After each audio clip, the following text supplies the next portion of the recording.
आदाब, इस्तकबाल है। मैं हूं आपके साथ अबू हुरैरा और आप देख रहे हैं खास प्रोग्राम कहकर ही मानेंगे।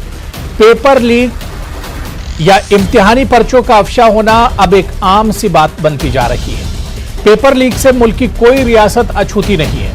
कभी यूपी में तो कभी मध्य प्रदेश और महाराष्ट्र में और अब बिहार में बिहार पब्लिक सर्विस कमीशन यानी बीपीएससी ने इम्तिहान पर्चा लीक होने की तस्दीक के बाद इम्तिहान को मनसूख कर दिया।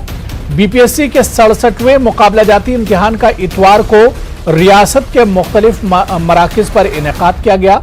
इस दौरान कई अजला के इम्तिहानी मराकिज से सवालिया पर्चा लीक होने की खबरें आई। इम्तिहान शुरू होने से तकरीबन 1 घंटा पहले बीपीएससी का लीक होने वाला सवालिया पर्चा सोशल मीडिया पर वायरल होना शुरू हो गया।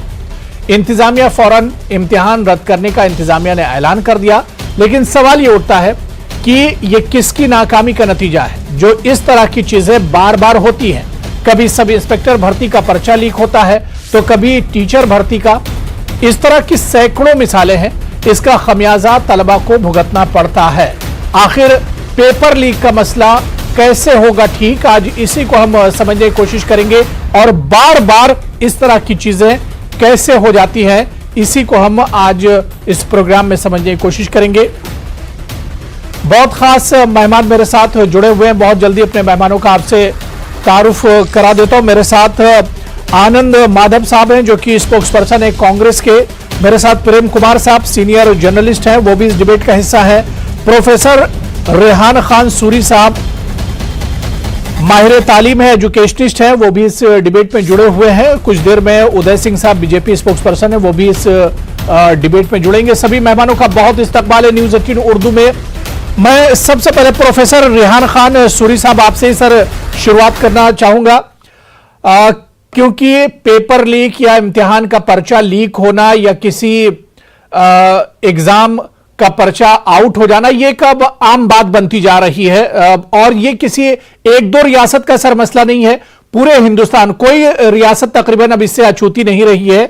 सवाल ये उठता है कि इतना बड़ा अमला, इतना बड़ा एडमिनिस्ट्रेशन और सब कुछ होने के बावजूद एक छोटा सा इम्तिहान नहीं हो पाता है। कहां पर कमी रह जाती है? रेहान खान सूरी साहब, इसे किस तरह से आप देखते हैं?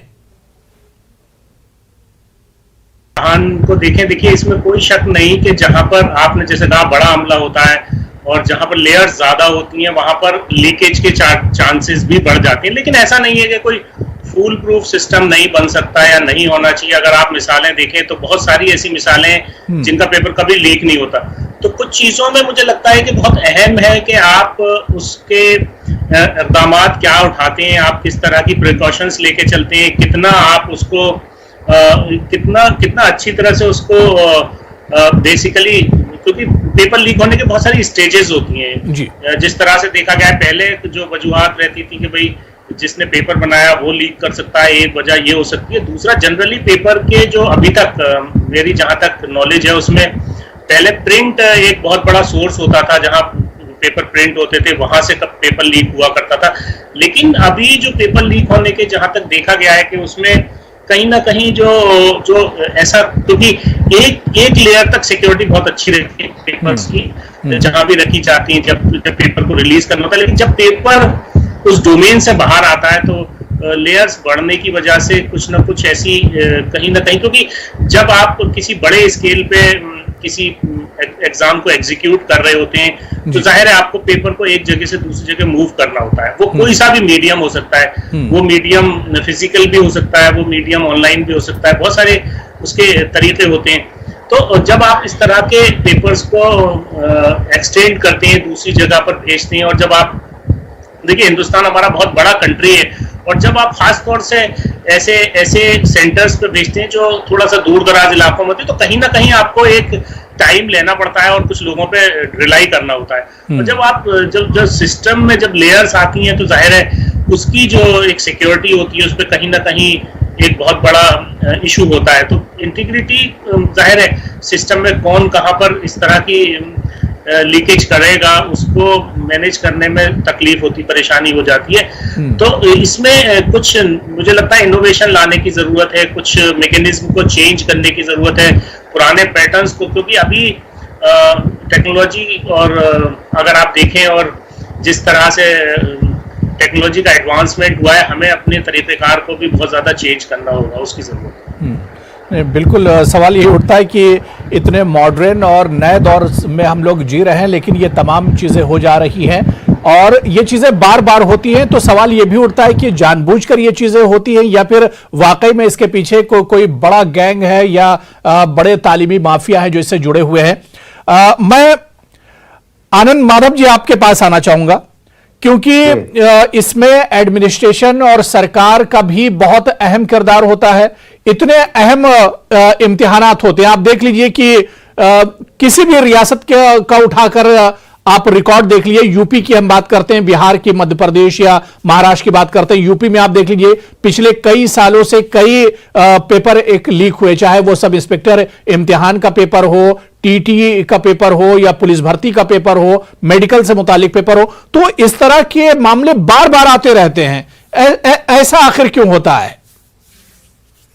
देखिए, ऐसा है कि अभी जो 67 बीपीएससी का जो अभी पर्चा लीक हुआ, इसने फिर से बिहार को समूचे हिंदुस्तान में नहीं बल्कि विश्व के स्तर पर शर्मसार किया और बिहार को फिर से जलाला झेलना पड़ा। तो इसमें कहीं न कहीं तो जिम्मेवारी तय करने की आवश्यकता है। और आपको शायद जानकारी होगी कि जो बिहार लोक सेवा आयोग के जो अध्यक्ष हैं, वो शिक्षा के प्रधान सचिव भी रहे हुए हैं और एडिशनल चीफ सेक्रेटरी भी बिहार सरकार के रहे हुए हैं। हम सब लोग इस बात को जानते हैं जी। तो उनके रहते हुए अगर इस तरह की बात चलती है तो इसमें लगता है कि जो शिक्षा माफियाओं का है उसकी पहुंच बहुत दूर तक है और बहुत दूर होने के कारण आज ये हमारे सामने, ये तो लीक हो गया, लोगों को पता चल गया, लेकिन क्या पता इसके पहले भी होता हो, लोगों को पता नहीं चल रहा हो। इस बार तो वायरल हो गया और मीडिया आप लोगों के कारण जो है लोगों के संज्ञान में आया तो चर्चा में आ गया और फिर परीक्षा जो है मुख्यमंत्री ने इसका संज्ञान लेके उसको परीक्षा को रद्द कर दिया।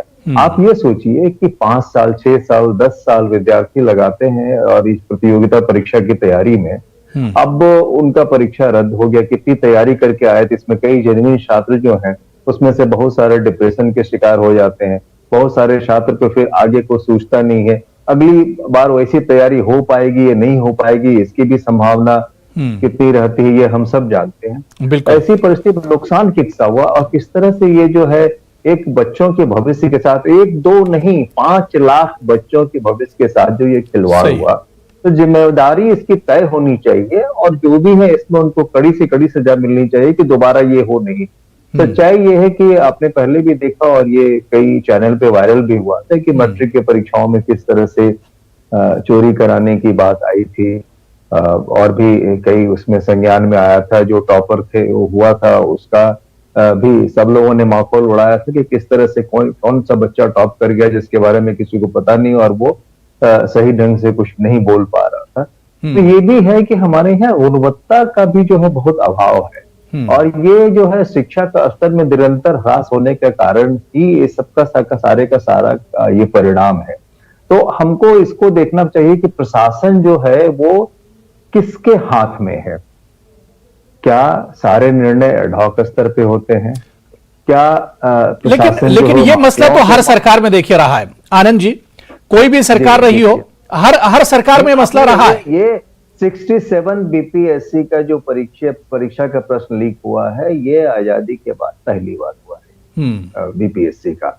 तो ये देखना पड़ेगा, ये इतना बड़ा परीक्षा है जिसके बारे में आप सालों साल लोग इसकी तैयारी करते हैं, बच्चे उनका एक सपना होता है कि हम बिहार लोक सेवा आयोग के द्वारा जो परीक्षा दिया उसमें हम बिहार एडमिनिस्ट्रेटिव सर्विस के, बिहार पुलिस सर्विस के, बिहार शिक्षा सेवा के इसके हम जो है अंग बने, तो उसका एकमात्र रास्ता वो है। तब जब वहां से प्रश्न होता है तो प्रश्न तो उठता है ना कि भाई किस पे विश्वास किया जाए। तो ऐसा नहीं लगता है कि ये जो पूरी सरकार जो है जिस ढंग से काम कर रही है वो सारे निर्णय जो है वो एडहॉक हो रहे हैं। और जो दूसरी बात ये भी है कि पूरे माफियाओं के चंगुल में है। अब एक जो पूरे पहले शिक्षा के प्रधान सचिव रह चुके हैं, जो एडिशनल चीफ सेक्रेटरी रैंक तक गए हुए हैं, आईएएस अधिकारी, उनको अपने चेयरमैन बना दिया, बड़ी अच्छी बात है बना दिया। जब उनके कार्यकाल में इस ढंग की चीजें हो रही हैं, नहीं बिल्कुल इसकी जिम्मेदारी तय होनी चाहिए कि आखिर इस तरह से बार बार क्यों होता है और जिम्मेदार कौन है। मैं प्रेम कुमार साहब आपके पास आना चाहूंगा। प्रेम कुमार जी, जो बात मैं कह रहा था कि इतने मॉडर्न दौर में हम लोग कंप्यूटर और टेक्नोलॉजी के दौर में जी रहे हैं, लेकिन आप देखिए कि हमारे यहाँ इस तरह के जो पेपर, यानी एक तरफ रोजगार की बात होती है, बेरोजगारी बहुत ज्यादा है, इम्तिहानात हो नहीं पाते हैं, बच्चों की, तलबा की जो उम्र होती है, जो एज होती है, वो निकलती चली जाती है। तो बहुत से मसले हैं और बार बार इस तरह की चीजें आती रहती हैं, पेपर लीक होना, पर्चा लीक हो जाना। बाबू जी, ये मसला जो है इसको एक अलग तरीके से देखने की जरूरत है कि ये जो पूरे देश में स्टूडेंट समुदाय है जो कि आने वाले समय में नौकरी खोजना चाहते हैं, अच्छे ओहदे पर होना चाहते हैं, हर गार्जियन अपने बच्चों पर इन्वेस्ट करता है। बिल्कुल। आप तो देखेंगे बीपीएससी की बात हो रही है, सब बिहार के लोग जानते हैं, आनंद माधव साहब बढ़िया से जानते हैं कि अपनी जमीन को गिरवी रख करके, जेवर बेच करके भी अपने बच्चे को दिल्ली पढ़ाने भेजते हैं, कोटा पढ़ाने भेजते हैं, अलग अलग तरीके से वो बच्चे में इन्वेस्ट करते हैं। तो उसके बाद भी क्या होता है कि बच्चों में एक खौफ पैदा होता है कि हमको पास करना है, कैसे भी एग्जाम पास करना है, सिर्फ कॉम्पिटिटिव एग्जाम नहीं, दूसरे जिसमें सीधे भर्ती होती है वैसे भी एग्जाम है। उत्तर प्रदेश में तो सिलसिला सा चल पड़ा है, जो नियुक्ति के लिए एग्जाम हो रहे हैं सब में पेपर लीक हो रहा है। बिल्कुल। तो क्या है, असल में बच्चों को ये समझ लिया गया है अपॉर्चुनिटी की, बच्चों से पैसों की कमाई की जा सकती है। वो जो माफिया जो कह रहे हैं ना, वो माफिया इन बच्चों को एक कमाई का जरिया के रूप में देख रहे हैं और उस माफिया को बोल के हम अलग नहीं कर सकते कि उसमें किसी पार्टी विशेष के लोग नहीं है, कि पुलिस नहीं है, कि राजनीतिक के सत्ताधारी दल के लोग नहीं, तमाम लोग उस माफिया में हैं, नौकरशाह भी हैं, सारे लोग हैं, तभी ये सिस्टम चल रहा है। अभी रेहान साहब कह रहे थे कि जैसे चोरी होने के तरीके बहुत सारे लेयर्स खुल गए हैं नए नए, लेकिन रेहान साहब ये भी ध्यान दीजिए, अगर चोरी के तरीके खुल गए हैं तो उसको पकड़ने के रास्ते भी उतने ही खुल गए। अगर पहले हार्ड कॉपी में परिचय नकल कराई जाती थी तो आज सॉफ्ट कॉपी में होता है, तो वो उसको पकड़ने के लिए पुलिस के पास ऑप्शंस भी बहुत आ गए। इसलिए ये मसला नहीं है, मसला है कि इसको सिस्टमैटिक ढंग से कराया जा रहा है। एक तो बच्चों से सरकार फीस वसूलती है, हर एग्जाम के नाम पर एग्जाम फी लेती है, करोड़ों करोड़ लेती है, जितना कंडक्ट होता है, यानी एग्जाम कंडक्ट कराने में मुनाफा कमाती है सरकार। समझिए कैसी सरकार है हमारी, किसी भी देश में प्रदेश की सरकार हो या नेशनली भी देखा जाए तो बच्चों से कमाई की जा रही है उनके एग्जाम लेकर के। दूसरा, वो एग्जाम कैंसिल कराया जाता है, इस बीच में प्रश्न पत्र बेचा जाता है और उस खौफ के डर से जिसने अपना जायदाद जमीन सब बेच के बच्चों को पढ़ाया हो, वो खौफ में कई बार वैसे लोगों के चंगुल में आते हैं और उनसे प्रश्न पत्र भी खरीदते हैं। वैसे लोगों को ये सिस्टमैटिक ढंग से फांसते हैं मछली की तरह। तो इसमें पूरा सिस्टम शामिल है, वो केवल माफिया बोल के कुछ बदमाश नहीं है। ये जब तक सत्ताधारी दलों की मिली भगत नहीं होगी, जब तक पुलिस महकमा मिला नहीं होगा, जब तक क्योंकि हमारा खुफिया विभाग है, पुलिस विभाग है, इससे कहीं कुछ छूटा हुआ है क्या? हमारे उत्तर प्रदेश में आपको याद होगा एक पत्रकार को जेल में ठूस दिया गया क्योंकि उसने नकल की पूरी कॉपी छाप दी अमर उजाला अखबार में। अखबार का मालिक उस पत्रकार को बचाने नहीं आया, उसको पत्रकार मानने से भी इनकार करता रहा। लेकिन बताइए, नकल की कॉपी अखबार में छप जाए, बिल्कुल, ये पत्रकार यानी को शाबाशी दी जानी चाहिए। पूरे सिस्टम पर ही एक तरह से सवाल उठता है प्रेम कुमार जी, पूरे सिस्टम पर सवाल उठता है, वरना ये चीजें बार बार एक तरह से नहीं होती। मैं प्रोफेसर रेहान खान सूरी साहब आपके पास आना चाहूंगा। सर, हम देखते हैं कि पेपर लीक होता है, उसके बाद जो एग्जाम होता है या जो पेपर होता है उसे एक तरह से रद्द कर दिया जाता है और फिर बात वहीं पर खत्म हो जाती है। ये स्टूडेंट का और तलबा के मुस्तकबिल से एक तरह से खिलवाड़ हो रहा है। और अभी जो बात हमारे प्रेम कुमार जी ने भी कही, तो आप ये देखिए कि इस जो आप बात कह रहे हैं, सब जानते हैं इस बात को कि सिस्टम से जाहिर है लीक हुआ है तो सिस्टम कहीं ना कहीं इन्वॉल्व है, तो उसके करेक्टिव मेजर्स क्या है, प्रिकॉशंस भी नहीं ली जाती और करेक्टिव मेजर्स भी नहीं किए जाते। मेरा ये कहना है कि अगर जैसे आप कह भी रहे थे कि रेस्पॉन्सिबिलिटी फिक्स होनी चाहिए, हमने कभी नहीं देखा कि कोई ऐसा चयन आयोग का किसी आयोग को चयन किया गया हो या कोई कमेटी बिठाई गई हो और उसकी फाइंडिंग आई हो और किसी को कोई सजा हुई हो। हमने अभी तक ऐसा कभी मैंने सुना नहीं किसी किसी पर्टिकुलर एक किसी डिपार्टमेंट को या किसी को जिम्मेदार ठहराया गया इस पर्टिकुलर लीकेज के। ये एक बहुत बड़ा नेशनल रिसोर्स का नुकसान है। आप सोचिए कि लाखों जवानों का, लाखों घंटों का या लाखों महीनों का, आप ये देखिए कितना बड़ा नुकसान है। पैसा तो छोड़ दीजिए, पैसा तो एक सेकेंडरी चीज है, लेकिन जो नेशनल रिसोर्स है, जो ह्यूमन रिसोर्स की हम बात कर रहे हैं, आप सोचिए जो बच्चा 6 महीने पहले सेलेक्ट होके आ सकता था, नौकरी शुरू कर सकता था, उसको आपने 1 साल डिले कर दिया, 2 साल डिले कर दिया। कितना बड़ा आपका नेशनल ट्रेजर जिसे कहते हैं, नेशनल रिसोर्स है, उसका वेस्टेज है। ये तो बात है ही, ये बहुत अहम बात है, इसको समझने की जरूरत है। हमें अगर हमें लगता है कि अगर इस तरह के जो कन्वेंशनल पेपर्स हैं वो लीक होती है, तो हमें पेपर लेने का तरीका बदल देना चाहिए, पेपर्स का स्टाइल बदल देना चाहिए। भाई पेपर इसलिए लीक होता है कि उसको सिर्फ ऑब्जेक्टिव बेस्ड क्वेश्चंस होती है, वो टिक कर सकता है अगर 2 घंटे पहले। जी। लेकिन इस तरह की अगर मेजर्स लिए जाएं कि आप अपने पैटर्न्स को चेंज करें, आप अपने एग्जामिनेशन लेने के तरीके को चेंज करें, बहुत सारे तरीके हो सकते हैं, लेकिन वो विल की जरूरत है। उस विल की, वो किसी भी लेवल पे जहां पर डिसीजंस होते हैं वहां उस विल की जरूरत है। सवाल ये होता है कि हम आखिर सीखते क्यों नहीं है, बार बार वही गलती क्यों होती है? एक पेपर लीक होता है, उसका दोबारा जो एग्जाम होता है फिर उसमें पेपर लीक होता है, पर्चा लीक होता है, तो इससे आखिर इंतजामिया या इससे आखिर सीखा क्यों नहीं जा रहा है? मेरे साथ एक और खास मेहमान इस वक्त जुड़ गए हैं, उदय सिंह साहब, बीजेपी के तर्जुमान भी हैं और एडमिनिस्ट्रेशन से भी जुड़े रहे हैं। उदय सिंह साहब, आपका बहुत इस्तकबाल है न्यूज़ 18 उर्दू में। उदय सिंह साहब, बिहार में बीपीएससी का जो पर्चा लीक हुआ, इस पर बहुत से सवाल उठ रहे हैं, क्योंकि आप भी इंतजामिया से, एडमिनिस्ट्रेशन से जुड़े रहे हैं। आखिर इस तरह की गलती बार बार क्यों होती है? किसी भी स्टेट की हम बात कर लें, और अब वही चीज बिहार में भी हुई। देखिए, ये आप जो पूछ रहे हैं ये बड़ा ही गंभीर प्रश्न है जी, और ये अत्यंत ही दुखद है। प्रश्न पत्र जो लीक होता है जी, इसमें हजारों लाखों जो अभ्यर्थी परीक्षा देने के लिए उसमें बैठते हैं, उनके करियर के साथ खिलवाड़ होता है।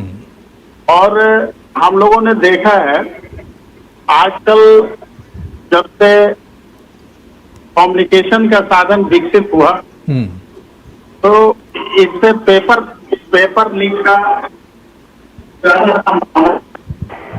और आए दिन फेसबुक पे और तरह तरह के जो सोशल मीडिया है उसके माध्यम से पेपर लीक होता है।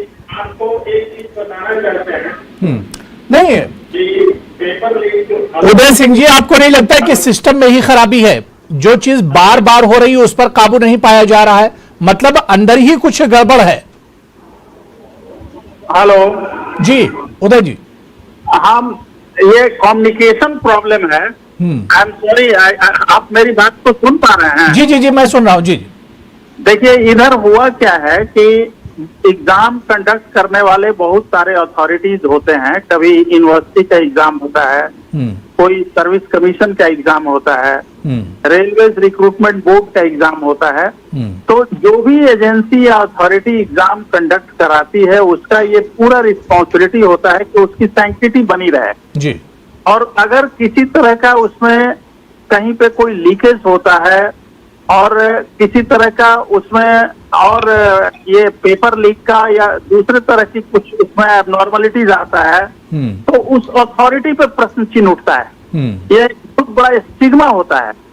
और हम लोग भी बीपीएससी के एग्जाम के थ्रू ही सिविल सर्विसेज में आए जी, और हम लोगों ने देखा है कि ये हमको जहां तक याद है कि ये पहली दफा पेपर लीक हुआ है। और हमको ये कहने में बिल्कुल कोई संकोच नहीं है कि बिहार सरकार जो भी एनडीए की चल रही है, ये पूरी मुस्तैदी से किसी भी तरह के एग्जामिनेशन को सैंक्टिटी को बनाए रखने के लिए कटिबद्ध है।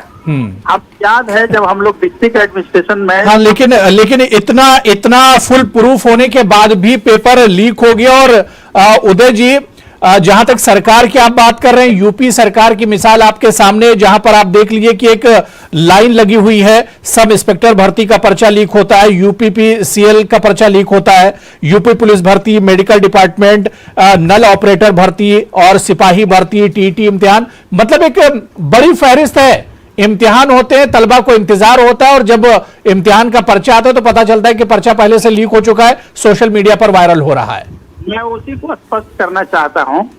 ये आप इसमें इकबाल भाई एक बड़ा महत्वपूर्ण चीज है जिसको आपको थोड़ा सा सोचना होगा जी। ये हो क्या रहा है कि जैसे जैसे एग्जामिनीज का संख्या बढ़ते जा रहा है तो जो सेंटर्स है वो बड़े पैमाने पे बढ़ाए जा रहे हैं, और वो जो सेंटर्स बढ़ रहे हैं वो उस लेवल और स्टैंडर्ड को नहीं मेंटेन कर पा रहे हैं।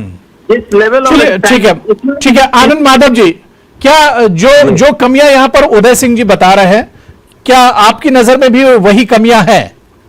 देखिए, जब उनके हाथ में व्यवस्था हो वो कमियां गिनाने लगे तो स्पष्ट हो जाता है। मैं यहाँ रेहान खान सूरी साहब के बातों का समर्थन करते हुए मैं कहूंगा दो बातें। एक तो मिली भगत की बात है जो प्रेम जी ने भी कहा, और दूसरी बात यह है कि इच्छा शक्ति की कमी। तो ये दोनों चीजें हैं जिसके कारण ये नतीजे हम लोगों के सामने आ रहे हैं। और ये आप सोचिए ना कि जो 5 लाख विद्यार्थी जो तैयारी कर रहे थे, ये आपके उदय जी भी स्वीकार कर रहे हैं इस बात को कि 5 लाख विद्यार्थी जो तैयारी कर रहे थे, आज उनका भविष्य जो है अधर में लटक गया। अगली तैयारी वैसी हो पाएगी या नहीं हो पाएगी। तो ये जो जब व्यवस्था में जब जंग लग जाता है ना तो इस तरह की बातें अधिक होती हैं। जब माफिया जब राज चलाने लग जाता है तब इस तरह की बातें अधिक होती हैं। ये बिल्कुल स्पष्ट और दृष्टिगोचर होता है जो सामने में दिखाई देता है। और बचने का तो कई तरीका है कहने का। जैसे मान लीजिए इन्होंने कहा कि अथॉरिटी जो है उसको जिम्मेदारी दी जाती है, उसको फुल प्रूफ करना है, ऐसा नहीं कि प्रशासन को करना है। तो ये भी देखना पड़ेगा कि आप अथॉरिटी का जो चयन करते हैं उसकी प्रक्रिया में कहाँ खामी है, किसको आप देते हैं वहां पे चयन करने के लिए, किस तरह से करते हैं। बिल्कुल, बहुत मुख्तसर प्रेम कुमार जी, कैसे इस बिदत को कैसे खत्म किया जाए, इस पर रोक कैसे लगेगी? क्या आपको लगता है कि इस पर कैसे रोक लगेगी? तो बढ़ेगी ही बढ़ेगी। तो इसको पहले से देखिए अबू जी इस पर रोक लगाने के लिए सबसे पहले कि विल पावर की जरूरत है, और विल पावर वो दिखाना पड़ेगा कि हम रोकना चाहते हैं। वो जो रिस्पॉन्सिबल पर्सन है उसको खोज कर निकाल के एक भी रैकेट बस्ट करके उसको सजा पनिशमेंट देना होगा, और उसमें सारे तार को खोजना होगा। ये नहीं कि किसी एक दो को आप पत्रकार को खोज के जेल में बंद कर दिया जिसने नकल नहीं। बिल्कुल जाहिर सी बात है कि बहुत शर्म की बात है कि इतना बड़ा अमला और इतनी जिम्मेदारी और सब कुछ होने के बाद भी पेपर लीक हो जाते हैं, और इसमें सिर्फ और सिर्फ नुकसान तलबा का होता है, तलबा के जो सरपरस्त होते हैं उनका नुकसान होता है। सरकारों को, एडमिनिस्ट्रेशन को, इंतजामिया को सोचना होगा कि कमी कहां पर रह जाती है, गलती कहां पर होती है, और जब तक सख्त से सख्त कदम इस पर नहीं उठाया जाएगा तब तक कामयाबी नहीं मिलेगी। बहुत बहुत शुक्रिया प्रेम कुमार जी मेरे साथ जुड़ने के लिए, प्रोफेसर रेहान खान सूरी साहब, आनंद माधव जी और उदय सिंह साहब, सभी का बहुत बहुत शुक्रिया डिबेट में जुड़ने के लिए। आदाब।